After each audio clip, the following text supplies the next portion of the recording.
Good morning, everyone, and welcome to Sip and Sound. I'm Shannon from Blissful Being, and this is episode 38.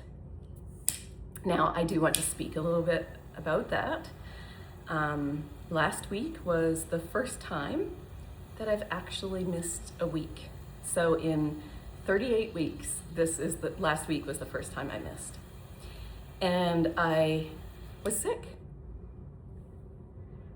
Sorry, just doing my little bit of Palo Santo here for us. And I was sick last week, and I struggled so much. And I struggle when I'm sick generally anyways. And when I say struggle, I mean I struggle with resting, with stopping, with staying at home in bed, reading a book sort of thing. I really struggle with that. And over the years, I feel like I've gotten pretty good. But this past week, this cold knocked me on my ass. And honestly, it started on Monday with not being able to breathe properly. And I still today, over a week later, still have a stuffy nose. So whatever the heck that cold was, it knocked me out. I shared a post about it just yesterday because I had canceled everything last week. And for somebody who fills their time and is pretty busy, I feel like when I do get sick, I'm letting people down. And it's hard to talk about because that's not always the case. Sometimes, yes, of course we do. But pushing yourself through when you're sick, because that's what I feel like I have to do when I'm sick. I feel like I have to keep going for everybody else rather than pausing to take the time for me to heal and rest and get better. I just wanted to bring that conversation here, maybe just bring some awareness around it. Maybe you can start a conversation in the chat, in the comments. I would like to know how you feel when you're sick. Are you okay with resting? Are you okay with taking the time? And do you feel like you're letting people down when you have to cancel things? And I know that's something that I feel really guilty about, and I ruminate a lot about it. And this past week, I was really aware of it for what felt like the first time. So anyways, here I am. I'm gonna say my cup today is my Tim's tea. I didn't feel like having a tea at home this morning. So I have my Tim's tea, and I am grateful for this sunshine and the long weekend. We had such a beautiful long weekend, and Sunday and yesterday it was above 15 degrees, and it's already 10 degrees out there right now. So I am super grateful for the sunshine, the spring, and where we are. So I am just going to literally get started today. I am gonna play my drum a little bit because, as I said, I have been sick and I feel like I can use a little bit of the drum. But I did just wanna share with you, you've heard me talk about Richard Wagamese before, and I just wanna share this quote. We are all one energy, one soul, one song, and one drum. You can go ahead and get yourself comfy.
Thank you for practicing with me today. Satnam.